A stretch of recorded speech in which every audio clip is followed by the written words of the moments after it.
यो कार्यक्रम तपाईले नेपाल एफएम र रेडियो क्यान्डिड मार्फत पनि प्रत्यक्ष सुनिरहनु भएको छ। दर्शक, आजको यो श्रृङ्खलामा हामीसँग अर्थविद डाक्टर चन्द्रमणि अधिकारी हुनुहुन्छ। दशैं घर घरमा भित्रिसकेको छ र दशैंमा जति उल्लास देखिनुपर्ने हो त्यो उल्लास कता कता हराएको जस्तो त्यस्तो आभास हामी देखिरहेका छौँ। आर्थिक सूचकाङ्कहरू त्यति गतिलो रूपमा अघि बढ्न सकेको छैन र राष्ट्र बैंकले हिजो जारी गरेको प्रतिवेदन अनुसार सुधानान्तर स्थिति 53 अर्ब 61 करोड तथा चालु खाता 23.5 अर्ब बचतमा रहेको देखाइरहेको छ र साउनको तुलनामा भदौमा महँगी बढेको कुराहरू पनि तथ्याङ्कले देखाइरहेको छ र केन्द्रीय बैंकले सरकारी पैसा खिच्न मौद्रिक औजार प्रयोग नगर्दा ब्याज दर घटेको छ। तर यो केही बैंकले भने यो ब्याज दरलाई पहिलेकै तुलनामा कायम गरिरहेका छन्। यो अहिले देखिएको आर्थिक अवस्था कस्तो खालको आर्थिक अवस्था हो? यो आर्थिक अवस्था कति समयसम्म जारी रहन्छ? किन सबैले चाहिँ अहिलेको अवस्थामा व्यापार व्यवसाय गर्नको लागि लगानी ल्याउनु भनेको जोखिम मोल्नु हो भनेर किन भनिरहेका छन्? खासमा यो अवस्था आउनुको पछाडिको कारण, यसको निराकरणको लागि अब के हुनुपर्दछ त? सरकारी नीति र राष्ट्र बैंकको नीति कस्तो हुनुपर्दछ? यो विषयमा आज हामी छलफल गर्न गइरहेका छौँ। स्वागत छ डाक्टर। हस्, धन्यवाद छ। नमस्कार। खास अहिलेको यो जुन आर्थिक सूचकाङ्कले देखाएको अवस्था नेपालको सन्दर्भमा जति भनिएको छ त्यो भनिएको जस्तै हो कि एउटा अर्थविदले चाहिँ अलिक फरक ढङ्गबाट देखिरहनु भएको छ? अब यसो छ, यो केही सूचकहरू चाहिँ सकारात्मक भएका कुराहरू ठिक हो, त्यो सकारात्मक भएका कुराहरू ठिक हुन्। अब ती सूचकहरू भनेका शोधनान्तर चाहिँ बचत अब हामीसित 53 अर्ब नेपाली रुपियाँमा हुनु होइन। अब हिजो अघिल्लो वर्षसम्म चालु खाता घाटामा थियो, अहिले बचतमा आउनु र वैदेशिक मुद्राको सञ्चिति पनि 10.5 महिना करिबलाई वस्तु र आयात तान्न सक्ने हुनु, यो एकातर्फबाट हेऱ्यो राम्रो सङ्केत। यो हेर्दाखेरि राम्रो हो। त्यो नेपाल राष्ट्र बैंकले हेर्ने यो कुराहरू हो र ब्याज ब्याङ्कमा लगानी योग्य पुँजी छ कि छैन भनेर हेर्ने हो। अब नेपाल राष्ट्र बैंकको आँखाबाट हेर्दा त अर्थतन्त्र त गजब भएको देखिया छ, स्वाभाविक पनि हो होइन। त्यो सबै भएको कारण के भन्दा विप्रेषण बढेको कारणले हो। तर एउटा कुरा ख्याल राख्नु पर्ने हुन्छ, यी सबै सन्दर्भले आएका कुरा हुन्। हामीले यसलाई बाह्य पक्ष पनि भन्छौँ, तर यो सन्दर्भ सूचकहरू हुन्। सन्दर्भ सूचक भनेको चाहिँ के हो भन्दा तपाईँले आधारभूत सूचक भनेको चाहिँ लगानी भयो, उत्पादन भयो, आदि कुरालाई चाहिँ यो आधारभूत सूचक भनिन्छ। तपाईको आय, मान्छेको आय बढ्यो कि बढेन, रोजगारीको अवस्था के छ, आर्थिक वृद्धि कस्तो अवस्थामा छ, आर्थिक वृद्धि असल गजब भएको छ भने राम्रो बन्नुपर्छ। तर आधारभूत सूचकहरू चाहिँ सुधार हुन नसकेको अवस्था। तर सन्दर्भ सूचकहरू चाहिँ सुधार भएको दृष्टिकोणबाट हेर्दा अब नेपाल राष्ट्र बैंकको आँखाबाट हेर्दा चाहिँ ठिक छ, तर अर्थ मन्त्रालयले र अन्य निकायहरूले फेरि त्यो आँखाबाट मात्रै हेर्न भएन। यद्यपि नेपाल राष्ट्र बैंकको पनि दायित्व चाहिँ फेरि मैले मेरो मौद्रिक क्षेत्रको चाहिँ नि सूचकहरू राम्रो छन् भनेर ढुक्क हुने चाहिँ होइन। प्रत्यक्ष रूपले आफ्नो मौद्रिक चाहिँ नि औजारले, आफ्नो मौद्रिक नीतिले कहाँनेरि सहयोग गर्न सकिन्छ, आधारभूत सूचकहरू सुधार गर्नको लागि भन्ने कुरा नेपाल राष्ट्र बैंकले पनि ख्याल गर्नुपर्छ। र त्यसमाथि त्यसभन्दा अझ यो अर्थ मन्त्रालय बढ्यो, 3 तहका सरकारहरू भए, क्षेत्रगत मन्त्रालयहरू भए, राष्ट्रिय योजना आयोग भए, यिनीहरूले चाहिँ समग्रतामा हेर्नुपर्छ। त्यसकारणले डाक्टर साहबलाई मैले यहीँ रोकेँ। एउटा चाहिँ यहाँले आधार सूचक र सन्दर्भ सूचक कुरा गर्नुभयो होइन। राष्ट्र बैंकले चाहिँ यसो हेर्दाखेरि त सरस्वती अहिलेको अवस्थामा आर्थिक अवस्था केही पनि बिग्रिएको छैन भन्ने जस्तो देखिन्छ। तर बजारमा मानिसको चाहिँ ओटमा चाहिँ त्यो कुरा सुनिँदैन होइन। बैंकमा पैसा पनि छ, विप्रेषण आप्रवाह बढेको पनि छ होइन, र पनि लगानी गर्नको लागि चाहिँ मानिसहरू तम्तयार अवस्थामा छैन होइन। यो किन भइरहेछ? अब दुईटा कुरा, एउटा लगानी र उपभोग पनि, खर्च पनि मान्छेले गर्न सकेका छैन किन भन्ने कुरा पनि हेर्नु पर्यो। खर्च किन गर्न सकेका छैन भन्दा अहिले पैसा त छ, ब्याङ्कमा पनि पैसा रहेको देखिन्छ, अब वैदेशिक मुद्रामा पनि पर्याप्त पैसा छ, अब लगानी योग्य पुँजी पनि छ, तर मान्छेले खर्च किन गरेनन्? मान्छेले कर्जा किन लिएनन्? लगानी किन हुन सकेन भनेर हेर्दा त्यो पैसा कस्तो पैसा हो, त्यो पैसाको चरित्र हेर्नु पर्यो। हामीसित भएको स्रोतको चरित्र हेर्दाखेरि त्यो पैसा नेपाल सरकारले को राजस्व होइन, त्यो यहाँबाट के देखिन्छ भन्दा ब्याङ्कहरूसित पैसा छ तर बजार चलायमान भइरहेको छैन, बजारमा हुनुपर्ने खरिद बिक्री भइरहेको छैन, हुनुपर्ने जति लगानी भइरहेको छैन। भन्नुको अर्थ त्यो पैसा चाहिँ एउटा वर्गमा केन्द्रीकृत भएको बसेको छ, खर्च गर्नुपर्ने वर्ग, लगानी गर्ने वर्गमा पुगेन। र ब्याङ्कहरू पनि अलिकति कानेरी ढुक्क भयो भन्दा अर्कातिर यो यही मौका छोपेर नेपाल सरकारले आन्तरिक ऋण उठाइदिरहेछ। आन्तरिक ऋण उठाउँदाखेरि ब्याज दर राम्रो दिएर आन्तरिक ऋण उठाइराखेको छ, 8.+ दिएर उठाइराखेको छ।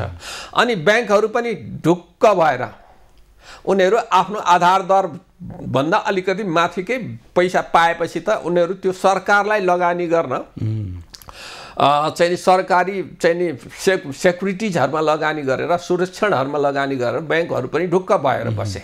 लगानी गर्नु भन्दा आफ्नो जोखिम भएको क्षेत्रमा लगानी गर्न पाइयो।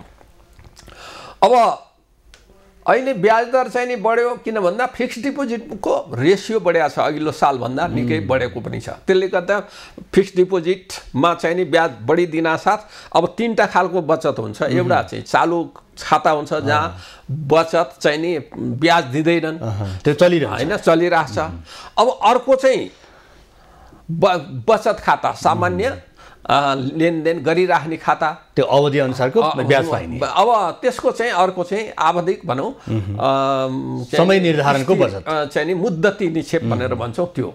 अब त्यसको अंश बढेपछि त स्वाभाविक आधार दर बढेर जान्छ, हैन, बढेर जान्छ। खास त्यो ब्याज दर घट्नु र बढ्नुमा कहाँनेरि हुन्छ भन्दा ब्याङ्कहरूको त्यो चालु खातामा पैसा कति छ भने संस्थागत पैसाहरू र चालु खाता, संस्थागत पैसा नि कतिपय चाहिँ फिक्स डिपोजिटमा गएको छ र अरूले चाहिँ नि अब संस्थामा चालु पैसा कति बेला रहन्छ भने बिजनेस राम्रो चल्यो भने मान्छेले चालु खातामा पैसा राख्छ र झिकझ्याङ गरिराख्छ, लोभ गर्दैन ब्याजको। जब बिजनेस चल्दैन अलिअलि भएको पैसाको पनि ब्याज लोभ गर्छ, त्यो वर्गमा गएर बस्यो। अनि उपभोग गर्ने वर्गको हातमा पैसा कम भयो है, लगानी गरेर अब केही काम गरिहालौँ भन्ने वर्गको हातमा कम पैसा रह्यो, त्यसले गर्दा बजार चलायमान भएन। त्यो भनेको मध्यम वर्ग, मध्यम वर्ग, निम्न वर्ग र युवा वर्ग। बजार चलायमान हुनलाई चाहिँ मध्यम वर्गले पनि यो सांस्कृतिक कुराहरू छ, चाडबाडमा बढी खर्च गर्ने मध्यम वर्ग हो। तल्लो वर्गको चाहिँ एउटा सीमा हुन्छ, खर्च आफ्नो दैनिकीमै जान्छ। माथिल्लो वर्गको एउटा क्लाइमेक्समा पुगिसकेका हुन्छ, चरममा उसको त्यस्ता खानी लाउने कुरामा, टेलिभिजन किन्ने यस्तो कुरामा उसलाई धेरै ध्यान दिनु पर्दैन, उसित पर्याप्त भइसकेका हुन्छ। मध्यम वर्गले चाहिँ यो चाडबाड पारेर घरघना अलिअलि हाल्ने, टेलिभिजन किन्ने, सवारी साधन किन्ने, यो तपाईँको चाहिँ लत्ता कपडाहरू चाहिँ यसले किन्ने आदि कामहरू गर्छ। युवा वर्गले के चाहिँ भने मोबाइल नयाँ आयो भन्यो नयाँ खालको मोबाइल किन्न खोज्छ, नयाँ चाहिँ ल्यापटप आयो त्यो नयाँ मोडेलको किन्न खोज्छ, नयाँ जुत्ता आयो त्यो। त्यस कारण यो दुईटा वर्गमा पैसा भएन। अब अर्को तपाईँले पैसा चाहिँ छ, अब वैदेशिक मुद्राको सञ्चिति छ, तर चाहिँ त्यो सञ्चिति चाहिँ एउटा त त्यो सरकारको पैसा होइन, सरकारसित चाहिँ पैसा कम भएको छ, राजस्व घाटा छ अहिले पनि। हिजोको दिनसम्म तपाईँले हेर्नुभयो भने 40 अर्ब रुपियाँ तपाईँले खर्च भन्दा आम्दानी भन्दा खर्च बढी भइसकेको छ, भनेको राजस्व बढी भएको छ। राजस्व घाटामा चलिरहेछ, त चाहिँ तपाईँको चाहिँ यो क्रमशः ऋणको अंश बढिरहेछ, ब्याजको अनुपात बढेर गएको छ कुल बजेटमा, र सार्वजनिक निर्माणमा गरेका करिब 60 अर्बभन्दा बढीको भुक्तानी दिन बाँकी छ भनेर सरकार आफै भनिराखेको छ। यसले गर्दाखेरि के छ भन्दा लगानी गर्ने भनेको मान्छेहरू अलिकति के छ भने बजार समग्र अनि विश्व परिवेश पनि तपाईँले ट्रेड घटेर गएको छ। WTO को अस्ति भर्खर रिपोर्ट हेर्नुभयो भने यो व्यापार घट्यो भनेको त्यो घट्छ भनेर भन्छ। अब तपाईलाई त्यो वैदेशिक मुद्राको सञ्चित पर्याप्त छ भनेर हामी कति ढुक्क हुने अवस्था भने चाहिँ त्यसले चाहिँ तपाईलाई विदेशबाट के सामान किनेर ल्याउनलाई चाहिने वैदेशिक मुद्राको सञ्चित सङ्कट चाहिँ भएन। श्रीलङ्काको जस्तो सङ्कट त नआउने भयो। वैदेशिक मुद्राको चाहिँ नि छ हामीसित, तर त्यो पैसा कसको हो भन्दा आम जनताको नै हो, सरकारको त होइन। अब त्यो आन्तरिक उत्पादन नभएपछि के हुन्छ भने त्यही पैसा फेरि सरकार बाहिर खरिद गर्नेमै जान्छ। अब एउटा कुरा चाहिँ हाम्रो आधारभूत चाहिँ नि सूचकहरू सम्हालिने, त्यसमा सुधार हुने कुराहरू यसले पैसा धेरै ब्याङ्कमा भए पनि सुधार हुने सङ्केत चाहिँ त्यस कारणले देखिराखेको छैन। एउटा वैदेशिक मुद्रा सञ्चिति हामीसँग चाहिँ प्रशस्त छ भनेर त्यसरी त्यो आनन्दले बस्न पनि खासै नमिल्ने अवस्था रह्यो होइन। जब चाहिँ हामीले खरिद गर्दैनौँ त्यसको पैसा चाहिँ चलायमान हुँदैन भने त्यसको कुनै अर्थ नरहने जस्तो देखियो। बैंकमा पैसा छ तर त्यो पैसा पनि स्थिर रूपमा रहेको छ, त्यसको कुनै चलायमान अवस्थामा छैन होइन। र अब अहिलेको समयमा चाहिँ हामीले जब चाहिँ वैदेशिक मुद्रा सञ्चिति बढ्दै जान्छ र त्यसमा चाहिँ राजस्वमा पनि त्यसले असर पुर्याउने रहेछ, किनभने खरिद र बिक्री नभइसके पछाडि त्यो राजस्वमा पनि त्यसले अलि असन्तुलन ल्याउँदो रहेछ। अब यो अवस्था आएको कारणहरू होइन, यो अवस्था जुन अहिलेको अवस्थालाई चिर्नको लागि जनताले चाहिँ साँच्चीकै किन्न सक्ने, ऊ पनि यो अहिलेको आर्थिक अवस्थामा घुलमिल हुन सक्ने अवस्थामा पुर्याउनको लागि सरकारी नीति चाहिँ के हुनुपर्छ? हुन त पुष्पकमल दाहाल प्रधानमन्त्री प्रचण्डले के भन्नुभएको छ भने अब यो सितिमिति तरिकाले यो आर्थिक गतिविधिहरू पहिलेको ठाउँमा आउँदैन, अब अलि निर्मम तरिकाले अगाडि बढ्नुपर्ने भन्ने खालको उहाँले अभिव्यक्ति दिनुभयो होइन। हुन त अभिव्यक्तिले के नै हुन्छ र तर कामै गर्नुपर्ने हुन्छ। खास अब हामीले के गर्नुपर्ने चाहिँ के हो त? अब यो ज्वरोमा जानु पर्यो सबभन्दा पहिला। हाम्रो अहिलेको परिस्थिति किन आयो? हाम्रो आफ्नो कारण कति हो, आन्तरिक कारण के हो र बाह्य कारण के हो, दुईटा केलाउनु पर्ने हुन्छ। अब सम्माननीय प्रधानमन्त्रीले भनेको कुरा यहाँले कुरा गर्नुभयो, तर अब सरकारको काम गराएको गति र दिशा हेर्दाखेरि चाहिँ त्यो केही होला भन्ने छैन। अहिलेको अप्ठ्यारो परिस्थितिमा पनि तपाईको नेपाल राष्ट्र ब्याङ्क, राष्ट्रिय योजना आयोग, अर्थ मन्त्रालयका भनाइहरू फरक फरक देखिन्छन्। एक ठाउँमा मिलेर एउटै लक्ष्य र उद्देश्यका साथ काम गर्न सकेको देखिएको छैन। उनीहरूको बीचमा कतिपय हिसाबमा व्यक्तिगत इगोले पनि काम गरेका कुराहरू बजारमा छरपष्ट छन्। त्यसकारणले पहिला त त्यो कुराहरूमा एउटा चाहिँ समन्वय ल्याउनु पर्यो। अब अहिले देश यस्तो परिस्थितिमा चाहिँ नि तपाईको मन्दीको स्थितिमा गुज्रिरहेको बेलामा चालु आर्थिक वर्षमा पनि लक्षित भन्दा निकै कम वृद्धि हुन्छ भनेर अन्तर्राष्ट्रिय सङ्घ संस्थाहरूले समेत भनेको बेलामा राष्ट्रिय योजना आयोग जस्ता संस्था, नीति आयोग भन्ने संस्थाहरू छन् जो राज्य कोषबाट चलेका छन्, तिनीहरूले खास देखिने गरी नीतिहरू ल्याउन सके, कार्यक्रम ल्याउन सकेको छैन। त्यसकारण ती संस्थाहरू एक्टिभेट हुनु पर्यो। अब त्यसरी क्रियाशील उनीहरू हुने र उनीहरू चाहिँ अलिक गहन रूपले जानको लागि उनीहरूले पनि के गर्नु पर्यो, ज्वरोमा पुग्नु पर्यो। यो अहिलेको परिस्थिति आउनमा अहिले एकैचोटि आएको चाहिँ होइन। यो परिस्थिति हाम्रो कहिलेदेखि आयो भन्दा हाम्रो 51-52 आर्थिक वर्ष के अरे चाहिँ नि 50 को दशकबाट नै आयो, जब देशमा द्वन्द्व भयो, सुरु भयो। द्वन्द्व सुरु हुँदा नेपालबाट विदेशमा जाने वार्षिक 3500 जति 3400-3500 मान्छेहरू बाहिर जान्थे। तर आन्तरिक द्वन्द्व जुन भयो अहिलेको सम्माननीय प्रधानमन्त्रीकै नेतृत्वमा भएको थियो। त्यति हुँदाखेरि त्यति बेला चाहिँ के भयो भने यता राज्य पक्ष र यो विरोधी पक्ष भन्यो न, विद्रोही पक्षको चेपुवामा जनता परेर अनि कतिपय चाहिँ नि विद्रोही पक्षले लगेर आफ्नो सेनामा राखिदिने कति युवाहरूलाई, कतिलाई चाहिँ नि विद्रोही पक्षमा लाग्यो भनेर चाहिँ नि राज्य पक्षबाट चाहिँ प्रताडित हुने अवस्था भयो हुनाले गार्जियनहरूले पनि अभिभावकले नै हाम्रा छोराछोरी जोगाउनु पर्यो भनेर सहरमा पठाउने, सहरबाट बाहिर पठाउनेमै लागे र युवा किशोरहरू पनि बाहिर जानुपर्ने अवस्था सिर्जना भयो। त्यो कुरालाई अब त्यही विद्रोही पक्ष सत्तामा आएपछि त सच्याउनु पर्थ्यो नि त।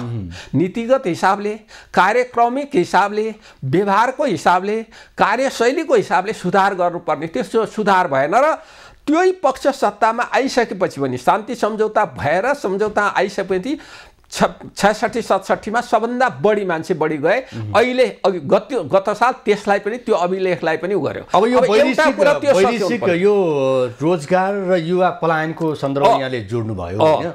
हामी कहाँ चाहिँ जनशक्ति यहीँ थुपारेर हाम्रो चाहिँ उत्पादन बढाएर हामी आत्मनिर्भर र आर्थिक क्षेत्रलाई चलायमान बनाउन सक्ने अवस्था हामीसँग छ।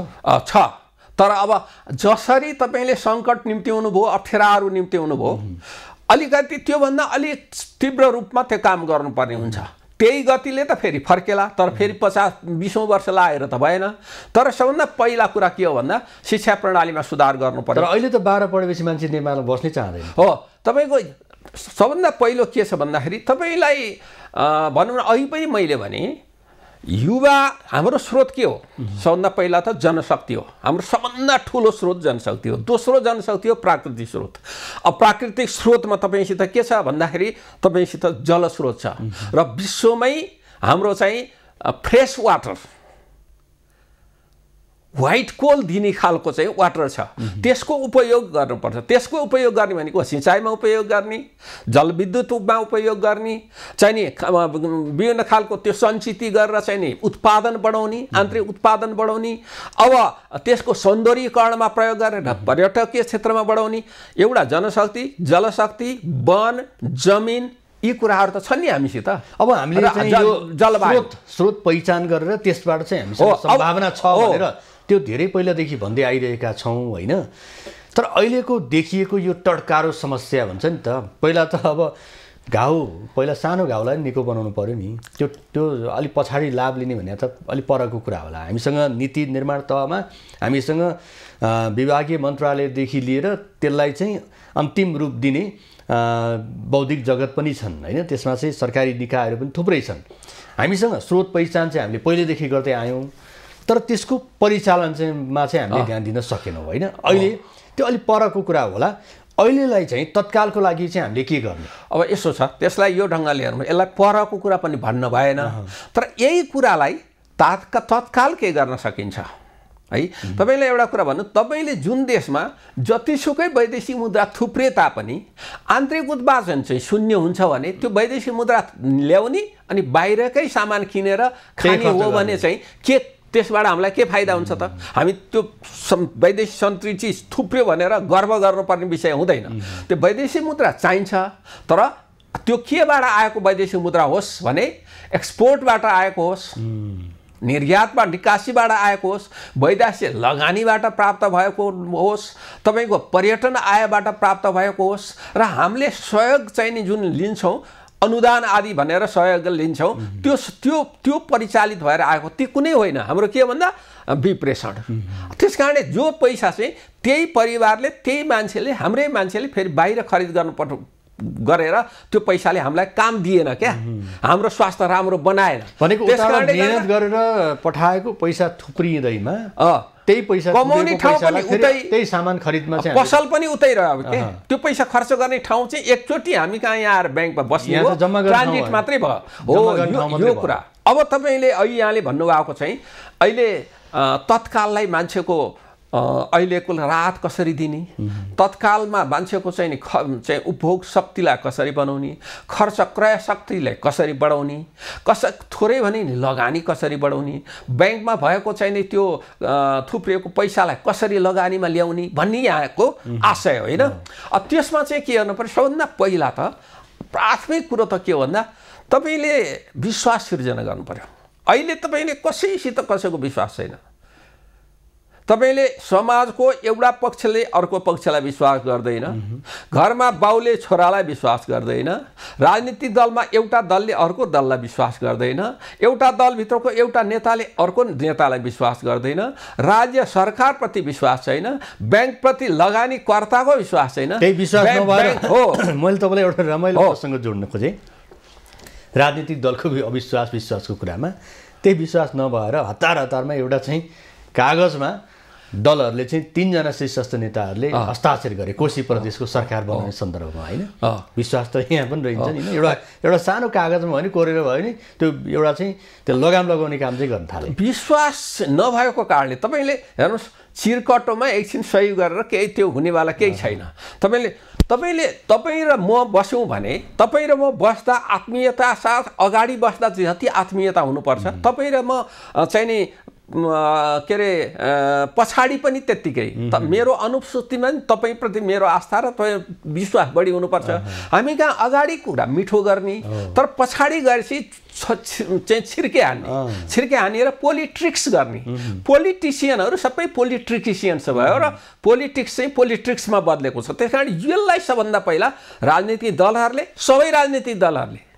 सबै नेतृत्वले त्यसलाई चाहिँ करेक्सन गर्नु। अब यो एउटा चाहिँ अर्थमन्त्री के भन्दै हुनुहुन्छ नि, अब यो अहिलेको आर्थिक अवस्था चाहिँ लयमा आउँदैछ भनेर उहाँले भन्नुभएको छ होइन। यो चाहिँ अब कसको कारण भन्ने नेतृत्व तहमा लिनेले नै त्यसको चाहिँ जवाबदेही हुनुपर्ने हो होइन। नेतृत्वमा जो बस्छ प्रधानमन्त्री यसको चाहिँ अब कार्यकारी प्रमुख, यता आर्थिक अवस्थालाई चाहिँ सबल र सहजीकरण बनाउने काम भनेको अर्थमन्त्रीकै काँधमा आउने हो। उहाँहरूको साँच्चीकै तपाईँले चाहिँ यसो काम गराएर उहाँहरूले लिएको नीतिलाई हेर्दाखेरि चाहिँ साँच्चीको लयमै फर्किएको हो अथवा यो भन्नको लागि भनिएको हो? अब लयमा फर्क्यो भनेर अब केही सङ्केतहरू अघि भन्यौँ हामीले सन्दर्भ सूचकहरूमा बाह्य पक्षहरूमा केही सुधार त देखिएको छ, तर सुधार दिगो छ कि छैन भन्ने कुरा अहम प्रश्न हो। त्यो एउटा त त्यो सुधारमा दिगो पनि छैन, किनभने वैदेशिक चाहिँ नि विप्रेषण यही ढङ्गले बढिराख्दैन। त्यो हाम्रो हातमा छैन, अरूको हातमा छ। विप्रेषण बढेर हामी मक्का पर्नु पर्दैन, हामीले उत्पादनलाई त्यो अरूको हातमा। एउटा त त्यो सञ्चय भएको रकम नै अर्काले प्रयोग गर्ने हो, अर्कालाई पैसा पसलबाट खरिद गरिदिने हो। दोस्रो कुरा तपाईँले अहिले विश्वमा पोलिटिकल्ली टेन्सन बढेर गएको छ, व्यापारहरू घटेर गएको छ होइन।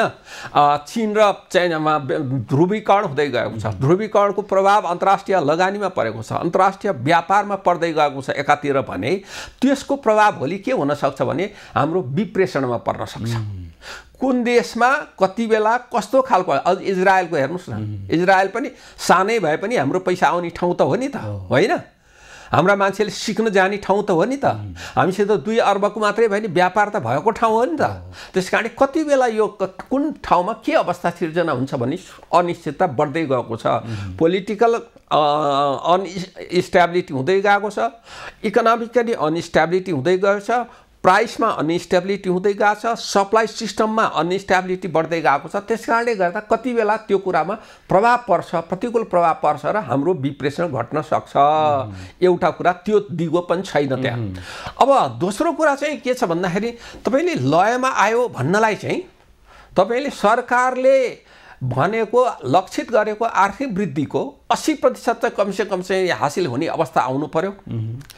अब अहिले चाहिँ मुद्रास्फीति तपाईँको अघिल्लो वर्षभन्दा फेरि 8.19% त सरकारले भनेको तथ्याङ्कले, राष्ट्र ब्याङ्कले भनेको तथ्याङ्क, त्यो सरकार हो, सरकारले भनेको तथ्याङ्कले, तर त्यो चाहिँ कमसेकम 10% हो, कमसेकम 10%। म उदाहरण दिन्छु चाहिँ अब तथ्याङ्कले त्यो बताए तापनि बजारमा त योभन्दा बढी होइन। यसो छ, बजारमा दुईटा कुरा छ, दुईटा ढङ्गले हेरौँ त्यसलाई। एउटा चाहिँ तपाईँको के छ भन्दा तपाईँ त्यो जुन तथ्याङ्क बनाउँछ उसले सिर्जना गर्छ, त्यो सिर्जना गर्ने सन्दर्भमा चाहिँ लिएका तथ्याङ्क र त्यसका स्रोतहरू र त्यसको विधि पद्धतिले चाहिँ के गर्छ भने अहिलेको मूल्य वृद्धि सबैलाई समेट्दैन। म उदाहरण भन्छु, आजै एउटा न्युज आएको छ, सुमोमा चाहिँ धेरै पैसा चाहिँ नि लिया हुनाले कारबाही भयो। पेट्रोल पम्पले चाहिँ नि कम परिणाम दिनु भने अनि मूल्य बढ्या हुन्छ नि, त्यो जोडियो नि। कम परिणाम दिएपछि त थोरैलाई धेरै पैसा तिर्नु पर्यो।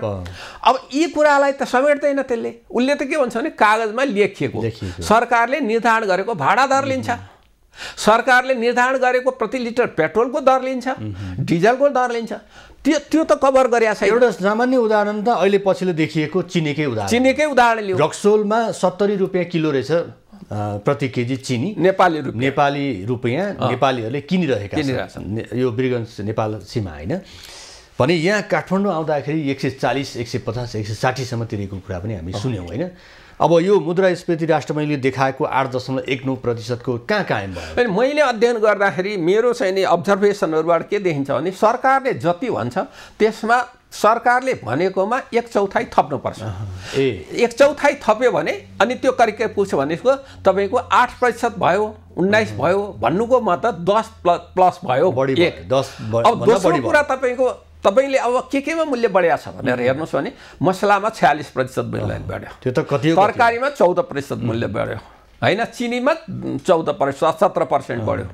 अब यसरी सरकारको तथ्याङ्कले भनेको यसरी हेर्दा मध्यम वर्ग र निम्न मध्यम वर्गले आफ्नो आयको अधिकांश पैसा जहाँ खर्च गर्छ, शिक्षामा 10%ले बढेको छ, चाहिँ नि तपाईको यो उसमा चाहिँ नि ढुवानीमा त्यसरी बढेको छ भनेको एक डिजिटमा ती कुराहरुमा छैन, वन डिजिटमा छैन। ती खास आम जनताले खर्चको आफ्नो अंश चाहिँ बजेटको अधिकांश खर्च गर्नुपर्ने क्षेत्रमा चाहिँ बढाइ चाहिँ तपाईको डबल डिजिटमै छ भनेपछि अनि लयमा आयो भनेर चाहिँ कसरी भन्ने? लयमा आयो भनेको चाहिँ यता विदेशी मुद्रा चाहिँ सञ्चित बढेको छ, विप्रेसन धेरै चाहिँ वृद्धि भइरहेको छ, बैंकमा पैसा थुप्रिएको छ, यही होला हैन? त्यसको लाभ हामीले लिन सकेका छैनौं। हामीले कतिसम्म लाभ लियौं भन्दा विदेशी मुद्राले विदेशी सामान किन्नसम्मलाई चाहिँ हामीले संकट भएन, हामीले किन्न सकेको खण्डमा त्यही पैसा खर्च गर्न त भयौं। तर आम जसको हातमा पैसा पर्नुपर्ने छ त्यो त परेन छ, उद्योगीको हातमा पैसा परेन छ, साना तथा घरेलु मझौला चाहिँ नि कृषि उद्योगको क्षेत्रमा पैसा परेन छ भन्ने कुरा त बुझ्नु पर्यो नि। र कृषिमा उत्पादन घटेर गएको छ, झन्झन कृषि उत्पादनहरू बढेर आएको छ।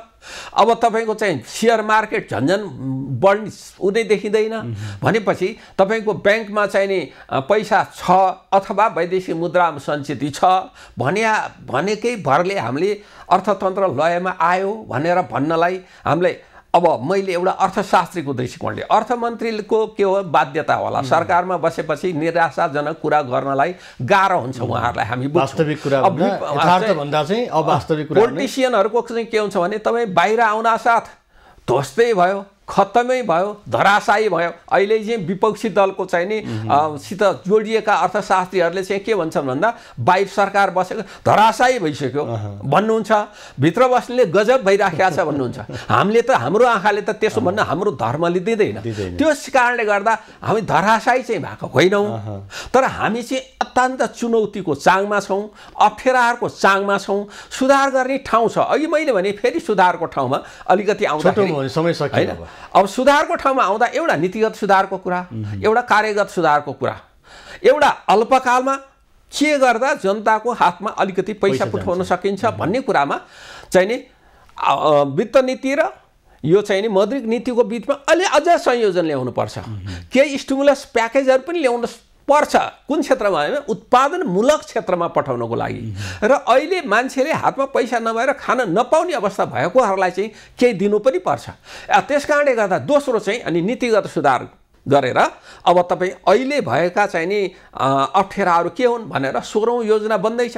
भनेपछि त्यो योजना बन्दा अबको योजना हिजोको जस्तो चाहिँ अर्थ साहित्यका योजना बनाउनु भएन, व्यावहारिक योजना बनाउनु पर्यो। अहिलेको समयले मागेको योजना बनाउनु, धरातललाई हेरेर योजना बनाउन सक्यौं र त्यसै अनुसार सुशासन कायम गर्न सक्यौं भने सुशासन प्रमुख कुरा हो। सुशासन अत्यन्त कमजोर भएर गएको छ, वित्तीय अनुशासन कमजोर भएर गएको छ, मितव्ययिता भएको छैन राज्यबाट हुनुपर्ने जति। ती कुराहरू भयो भने चाहिँ हामीले फेरि सम्हाल्न सक्ने ठाउँ छ आशा गरौँ हैन। अब राज्यले अथवा नेतृत्वकर्ताले यो विषयलाई गम्भीरतापूर्वक लिनै पर्ने हुन्छ। हजुर, नलिएको खण्डमा यो अहिलेको समस्याको बल्झिँदै जान्छ। हस्, यहाँलाई समय र संवादको लागि धेरै धन्यवाद। हस् त, धन्यवाद छ, नमस्कार छ। दर्शकबिन, उहाँ हुन्थ्यो अर्थविद डाक्टर चन्द्रमणि अधिकारी। अहिले देशको आर्थिक अवस्था र यो आर्थिक अवस्था आउनुको पछाडिको कारण र यसलाई निराकरण गर्न कसरी सकिन्छ त, यही विषयमा आज हामीले छलफल गर्यौं। आजको समय सकिएको छ। खबरभित्रको खबरको लागि हेर्दै रहनुहोला एबी न्यूज खबर। नमस्कार।